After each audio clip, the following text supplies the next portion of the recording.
वो चुपके से अनाज उठा लेता है। बंटी हाँफते हुए वहां से भागता है और कहता है बच गया मैं, मुझे तो उसने पकड़ ही लिया था। बंटी कबूतर की पत्नी गुजर गई थी, वो बहुत ज्यादा दुखी था, उसका बेटा भी आंसू बहा रहा था। बेटा ऐसे रोने से काम नहीं चलेगा, मैं जा रहा हूँ बाहर, कुछ खाने के लिए लेकर आता हूँ, तुम घर पर ही रुकना। ठीक है पापा। बंटी कबूतर उड़कर बाहर चला जाता है। नदी के किनारे उसकी नजर कुछ दानों पर पड़ती है, वो वहाँ पहुँचता है, तभी वहाँ पर कालू कौवा आ जाता है। वो कहता है सुन बे बंटी, तेरे सर में अभी एक खींच के बांस मारूंगा, यहाँ से निकल। ये दाना पे नजर मेरी पहली पड़ी थी, इसलिए ये दाना मेरा है। भोला वाला बंटी उदास मन से वहाँ से चला आता है। बंटी कबूतर का बेटा कहता है पापा मुझे बहुत जोरों की भूख लग रही है, मुझे कुछ खाना है। बंटी बेचारा बिल्कुल रुआसा हो जाता है, उसे कुछ समझ में नहीं आता कि वो अपने बेटे का क्या जवाब दे। सुबह हो जाती है, वो अपनी बीवी के गहने लेकर उन्हें बेचने के लिए जा रहा होता है। उसको वो बेटा कहता है पापा ये तो माँ के गहने, आप इन्हें कहाँ ले जा रहे हैं? बेटा मैं इन्हें बेचकर हम दोनों के लिए खाने के लिए कुछ लेकर आता हूँ। पापा लेकिन ये तो माँ के हैं। बेटा मेरे पास कोई चारा नहीं है। तो उसके बाद वो हार लेकर चला जाता है। कुछ बदमाश उल्लू दिखाई देते हैं, वो कहते हैं देखो वो कबूतर जा रहा है, उसके हाथ में तो बहुत कीमती हार है, चलो हम लोग उसे ले लेते हैं। हाँ तुम सही कह रहे हो। उसके बाद वो बंटी के सामने आते हैं और कहते हैं कबूतर चाप ये हार दे दे वरना हम तेरे गर्दन उड़ा देंगे। बेचारा बंटी बहुत ज्यादा डर जाता है, कहता है भैया मुझे मारना नहीं, आप चाहो तो हार ले लो। तो ऐसा कह के उल्लू उससे हार ले लेते हैं। बेचारा बंटी रोता हुआ एक पेड़ पर आकर बैठ जाता है, बहुत ज्यादा परेशान होता है, हे भगवान मेरे साथ ये सब क्यों होता है, मेरे अंदर इतनी हिम्मत क्यों नहीं है कि मैं किसी से लड़ सकूं। तभी बंटी कबूतर की नजर उस पेड़ पर लगे हरे बेर पर जाती है। वो देखता है वो तो कच्चा बेर है।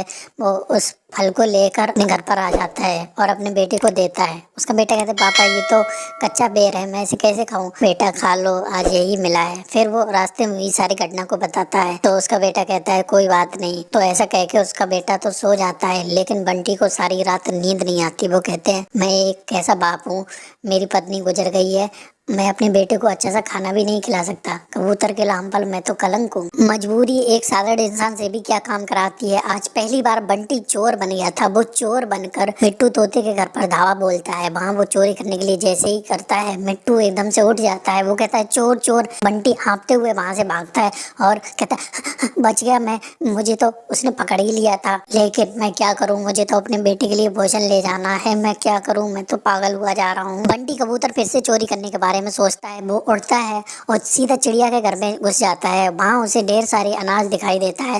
वो चुपके से अनाज उठा लेता है, लेकिन उसे ये सब करता हुआ चिड़िया देख लेती है। वो कहती है देखो ना, एक भोला वाला इंसान क्या करने पे मजबूर हो गया। लूसी बहन गुजर गई तो हमने किसी ने ध्यान भी नहीं दिया। बंटी कबूतर बहुत सारा अनाज उठाकर अपने घर पर आ जाता है। अगली सुबह वो अपने बेटे को वो अनाज खाने को देता है। वो कहता है पापा रात को तो अनाज नहीं था, आप ये कहाँ से लाए, आपने चोरी करी क्या? तो बंटी कबूतर के पैरों से जमीन खिसक जाती है, उसके मुंह से कोई बात भी नहीं निकल पा रही थी। वो कहता है बेटा इसे खा लो। तो उसका बेटा भूखा था तो वो सारा अनाज खा लेता है।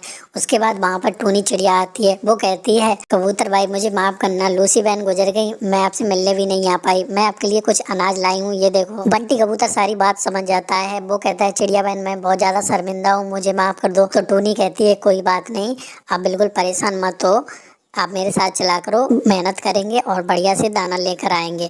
तो बंटी बहुत खुश हो जाता है। उसके बाद टूनी और